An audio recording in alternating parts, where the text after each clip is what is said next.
The regular season NBA MVP is an award that comes with a lot of responsibility and scrutiny. If an MVP, especially a multiple-time MVP, doesn't lead his team to at least the finals, their award is usually called into question. We saw this happen with Joel Embiid this season and Nikola Jokic before he broke through and won the title. Unfortunately, Steve Nash's MVPs are called into question as the majority of the basketball world does not believe A, he deserved them, and B, he is not an MVP caliber player. In this video, we will look at Steve Nash's 2 MVP seasons to see if he really deserved the award in back-to-back seasons, and if not, who should have won it. The first season we will look at is the 2004-2005 season. In this season, Nash averaged about 16 points, 12 assists, 3 rebounds on 53-43-89 split. Many NBA fans look at Steve Nash's numbers and cannot comprehend that these are in fact MVP caliber numbers due to the lack of scoring. This is understandable as he is the only player to win the MVP award without averaging at least 20 points per game since 1978. What fans fail to realize is how efficient his whole game really was. In that season, Nash shot 60.6% true shooting percentage, maintained a 3.5-to-1 assist to turnover ratio, and contributed 10.9 win shares. That season's MVP runner-up Shaquille O'Neal often claims that this season's MVP was robbed from him. However, he averaged 23 points and 10 rebounds while finishing just 0.1 win shares over Nash. While Shaq needed a usage rate of 30.5% to attain his numbers, Nash stayed down at 20.5%. On top of this, Steve Nash was able to elevate his teammates to a greater extent than no other player that season could.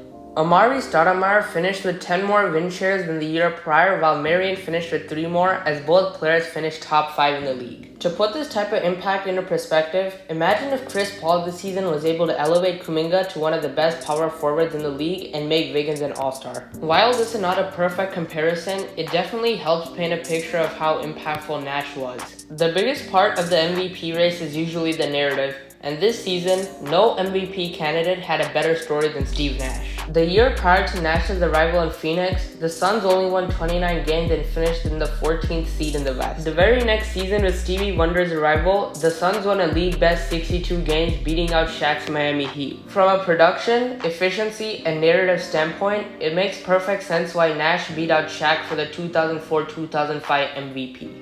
As for the next season in 2005-2006, many fans believe that Steve Nash did not deserve to win the MVP award. It is often said that the award should have gone to Kobe Bryant or LeBron James. What we need to consider about Kobe's MVP case is that his Lakers finished 45-37, which was the 7th seed in the West. Since 1976, the lowest seed an MVP has ever been was on the 6th seed. Those MVPs were Russell Westbrook, who was the first player to average a triple-double for an entire season, and Jokic, who is the best player in pretty much every single advanced stat. Another important factor when considering Kobe's high scoring numbers is that his usage rate was at 38.7%, which was the highest in NBA history. Although Kobe had a season for the ages, he wasn't the MVP for this season. LeBron James was another player that fans thought should have won the award. He certainly had the individual success to rival Nash. This season, LeBron averaged 31 points, 7 rebounds, 7 assists with around 2 takeaways. Nash also elevated his numbers from the year prior as he averaged 19 points, 11 assists, and 4 rebounds. Nash's calling card was once again his efficiency as he was part of the 50-40-90 club, had an assisted turnover ratio of 3-to-1, and shot the ball 63.2% true shooting. LeBron, on the other hand, shot 45% from the field, 35% from 3, which equates to one of his least efficient seasons. Moreover, LeBron relied more on his volume as his usage rate was at 33.6% while Nash's was at 23.3%. Couple that in with the fact that Phoenix won 4 more games than Cleveland, Nash beats out LeBron for this year's MVP.